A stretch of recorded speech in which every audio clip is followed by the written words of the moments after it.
अरहंताणम नमो अरहंताणम नमो अरहंताणम। विकासवाद ने छलांग की बात की। कई लोग छलांग की बात करते हैं, किंतु अध्यात्म के मार्ग में, साधना के पथ में ये छलांग वाली बात नहीं चलेगी। एक एक दरवाजे को खोलते खोलते खोलते चलना होगा। बात कुछ समझ में आ गई कि श्वास को देखना आत्मा को देखना है। क्या दरवाजे को मकान से अलग किया जा सकता है? कभी नहीं किया जा सकता। अगर दरवाजा मकान नहीं है तो कमरा भी मकान नहीं है। कमरा मकान नहीं है तो भीतर के कमरे भी मकान नहीं है। भीतर के कमरे भी मकान नहीं है तो फिर मकान क्या है? एक एक कमरे को काट दो, तोड़ दो, मकान कुछ बनेगा ही नहीं। दरवाजा भी मकान है, चौखटें भी मकान है, घर का आंगन भी मकान है, हर कमरा मकान है। सबको मिलाकर देखो तो एक मकान, और तोड़कर देखो तो कोई भी मकान नहीं। क्या हाथ शरीर है? नहीं मानेंगे कि आप शरीर है। कोई आदमी बीमार हो गया, हाथ सड़ गया, हाथ काट दिया गया, तो क्या शरीर नहीं बचा? शरीर तो बचा है। तो हाथ शरीर कैसे? हाथ भी शरीर नहीं, पैर भी शरीर नहीं, सिर भी शरीर नहीं।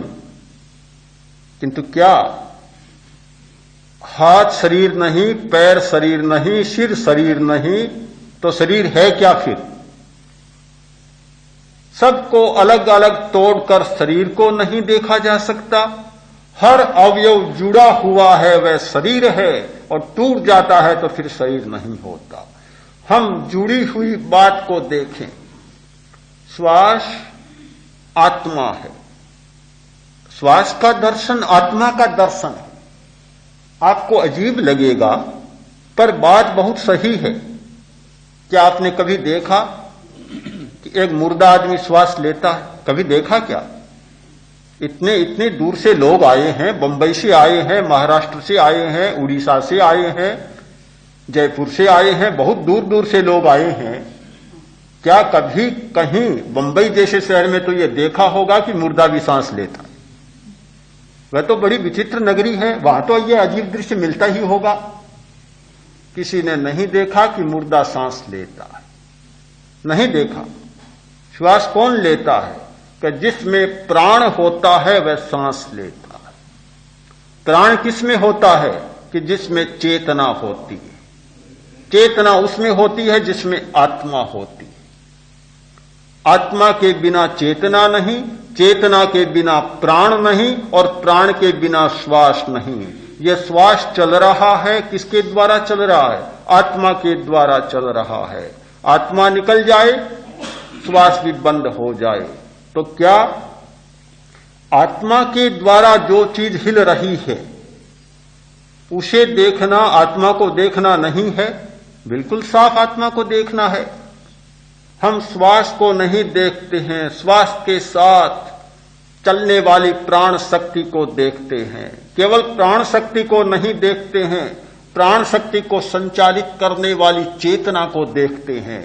चेतना को नहीं देखते हैं, चेतना के अधिष्ठान आत्मा को देखते हैं।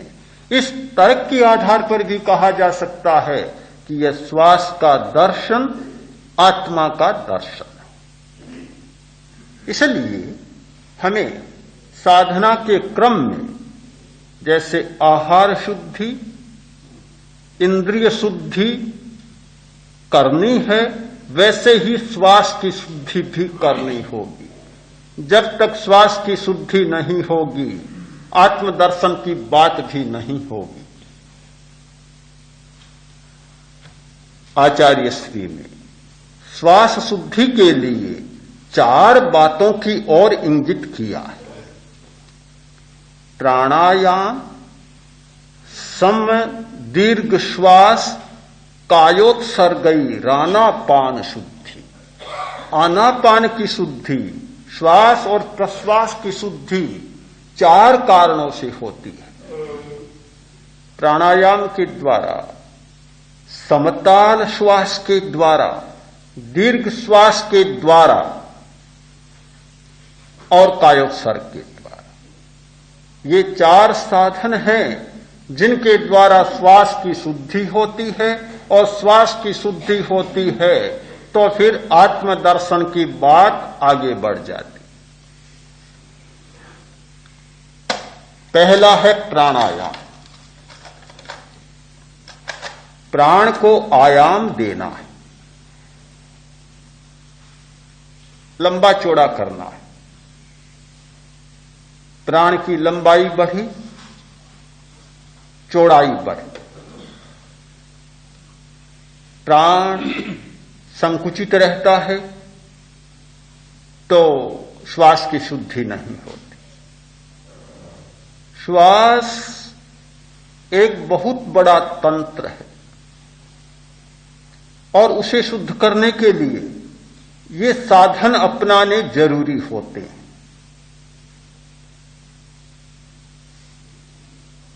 श्वास हमारे व्यक्तित्व के दोनों पहलुओं को बलवान बनाता है, संतुलित बनाता है। एक हमारा पहलू है आंतरिक जगत, आंतरिक व्यक्तित्व, और दूसरा हमारा पहलू है बहिर्जगत और बाह्य व्यक्तित्व।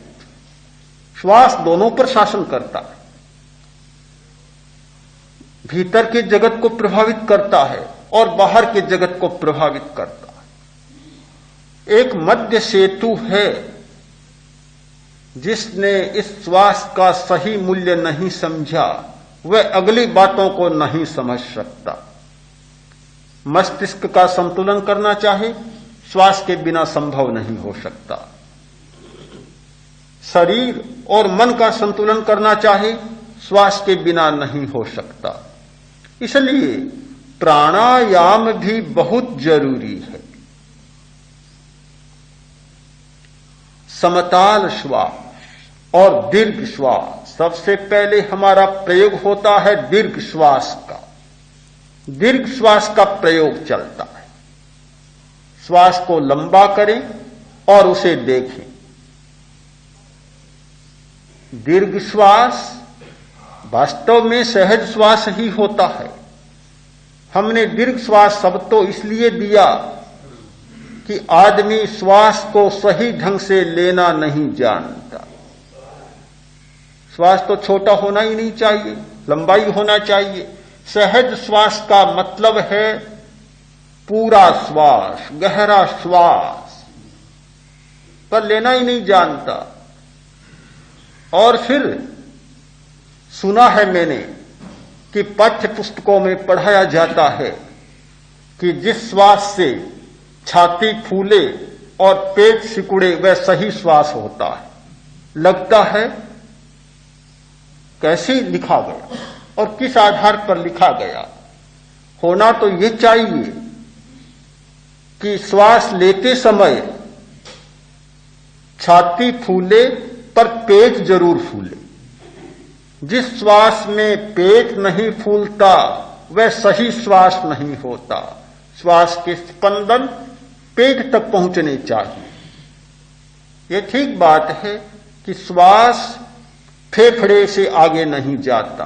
फेफड़े के आगे एक मांसपेशी है डायाफ्राम, जिसे तनुपट कहा जाता है। उसके आगे श्वास को जाने का कोई रास्ता नहीं है, पर उसका दबाव आगे तक पहुंचता है और वह नाभि तक पहुंचता है। बच्चे को देखा होगा श्वास लेते समय, जब बच्चा श्वास लेता है, सोया हुआ बच्चा है, एकदम पेट फूलता है। बच्चे का श्वास सही श्वास होता है। आदमी जैसे जैसे बड़ा होता है, जैसे जैसे भावनाओं से भरता है, समझदार होता है, जैसे जैसे आवेगों और आवेशों से भरता है, वैसे वैसे श्वास छोटा होता चला जाता है, गलत होता चला जाता है। भावनाओं का, आवेगों का, आवेशों का श्वास के साथ गहरा संबंध है। कोई भी गुस्सा आएगा, श्वास को छोटा किए बिना नहीं आ सकता। कोई भी आवेश उतरेगा श्वास को छोटा किए बिना नहीं उतर सकेगा। इसीलिए हमारी श्वास की संख्या सामान्यतः 1 मिनट में 15, 16, 17 होती है। आवेश काल में 20, 30, 40, 50, 60 तक चली जाती। यह नियम है कि श्वास को छोटा करना ही होगा आवेश को उतरने के लिए, अन्यथा उसे पृष्ठभूमि नहीं मिलेगी, आधार नहीं मिलेगा, बेचारा आवेश कैसे उतरेगा। आप दीर्घ श्वास का प्रयोग करें, आवेश उतर ही नहीं सकता। तभी उतरेगा कि श्वास को आप छोटा कर दें। आदमी जैसे जैसे बड़ा होता है श्वास को छोटा करता चला जाता है, गलत श्वास लेता है, इसलिए फिर से सिखाना पड़ता है कि दीर्घ श्वास लें।